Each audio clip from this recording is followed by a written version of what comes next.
Audio function ఎట్టి పరిస్థితుల్లో చేయాలని నేను సంకల్పించిన కారణాలు రెండు. ఒకటి సీతారామ శాస్త్రి గారు. ఈ సీడీ నా చేతికి ఆల్మోస్ట్ 7 days అయింది.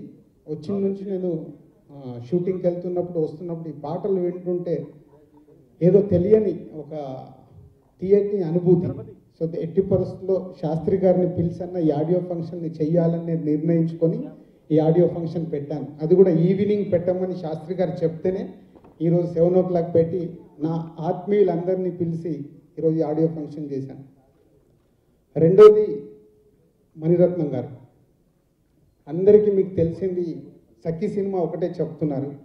నేను డిస్ట్రిబ్యూటర్గా మొదలయ్యి ఆఫీస్ పెట్టిన తర్వాత ఒకే ఒక్కడు నువ్వు వస్తావని సఖి హ్యాట్రిక్ ఫిలిమ్స్ నైజాంలో డిస్ట్రిబ్యూట్ చేశాం. అలా కంటిన్యూగా డిస్ట్రిబ్యూషన్లో సక్సెస్లో వెళ్తున్నప్పుడు ప్రొడ్యూసర్గా మారాలని ఆశ. ఏ మనిషికైనా ఎదగాలి, నెక్స్ట్ స్టేజ్కి వెళ్ళాలని ఉంటుంది కదా. అలాగే మాకు కూడా ఒక ఆశతో మణిరత్నం గారు తర్వాత తీసిన సినిమా అమృత. అది మా వెంకటేశ్వర ఫిలిమ్స్లో ప్రొడ్యూసర్గా రిలీజ్ చేసిన first film. Is a disaster, misfire. చాలా కృంగిపోయాను. కానీ దాని వెనకాలనే మళ్ళీ మమ్మల్ని నిలబెట్టడానికి మా వినయ్ ఆది సినిమా ఇచ్చాడు 1 month గ్యాప్లోనే. అంటే ఒక సక్సెస్ ఫెయిల్యూర్తో సంబంధం లేకుండా ఒక గ్రేట్ డైరెక్టర్ ఒక ఫ్లాప్ ఇస్తే అప్పుడే అప్కమింగ్ వినాయక్ ఇండస్ట్రీకి వచ్చి ఒక సక్సెస్తో మళ్ళీ మమ్మల్ని నిలబెట్టాడు.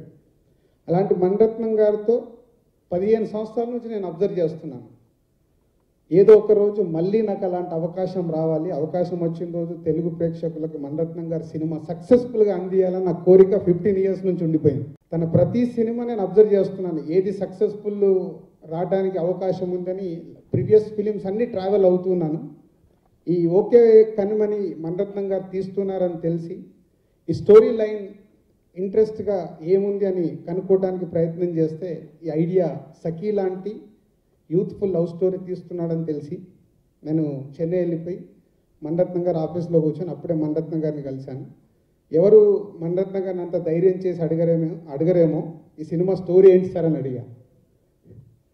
సో అలా ఒకసారి చూసి అంటే లేదు సార్ ఇట్లా తెలుగుకి చేద్దామన్నా ముందు నా హిస్టరీ అంతా మళ్ళీ చెప్పి అయినో యు ఆర్ దిల్ రాజు తెలుగులో మంచి మంచి సినిమాలు తీశారని తెలుసు, తెలుగు ప్రేక్షకులకు అందియాలని కోరుకుంది సార్ నాకు. సో స్టోరీ అంటే ఒక 1/2 hour వెయిట్ చేయండి అని ఒక పేపర్ మీద టోటల్ సినాప్సిస్ పంపించాడు. అది 1/2 hour నేను అదే ఆఫీస్లో కూర్చొని అక్కడే అది చదువుకొని ఆ స్టోరీ లైన్ పాయింట్ నుంచి స్టోరీ లైన్ తెలుసుకొని ఈ సినిమా అక్కడే 5 minutesలో వాళ్ళు ఒక ప్రైజ్ అంటే 5 minutesలో ఫైనల్ చేసి అగ్రిమెంట్ చేసుకొని వచ్చేసాను. ఈ సినిమా గురించి ఇప్పుడు నాని డబ్బింగ్ చెప్పినప్పుడు నానితో నేను మాట్లాడితే సార్ సినిమా చూశాను సూపర్ హిట్, ఓకే. తర్వాత నిత్యం మీనన్ డబ్బింగ్ చెప్పినప్పుడు నిత్యం మీనన్ మాట్లాడితే సూపర్ హిట్, ప్రకాష్ రాజ్ గారు డబ్బింగ్ చెప్పినాం అంటే ఎవ్రీవన్ అంత పాజిటివ్గా చెప్తున్నారు.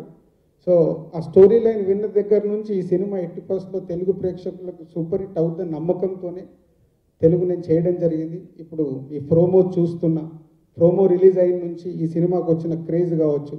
2 days బ్యాక్ ఒక ప్రోమో రిలీజ్ అయింది 1 minute. ఆయన రొమాన్స్ తీసిన విధానం చూసి నిజంగా ఇందాక వంశీ చెప్పాడు శాస్త్రి గారి గురించి. శాస్త్రి గారే కాదు, శాస్త్రి గారు ఇలా రాస్తే ఆయన అలా తీశాడు. సో ఇద్దరు కలిసి సో యూత్ని రేపు ఎలా ప్రోమో చూస్తుంటే అర్థమవుతుంది. సో అలా అందరూ టాప్ టెక్నీషియన్స్ పనిచేసిన ఈ సినిమాని తెలుగు ప్రేక్షకులకు 15 ఏళ్ళ నా ట్రావెల్లో అందించడానికి ప్రయత్నం చేశాను. డెఫినెట్గా ఈ సినిమా తెలుగు ప్రేక్షకులు ఒక చాలా మంచి అనుభూతిని ఇస్తుందని నమ్ముతున్నాను. సో ఈ మంత్ 17th తెలుగు ప్రేక్షకులు సైమల్టేనియస్ తమిళ్ తెలుగు రిలీజ్ కాబోతుంది.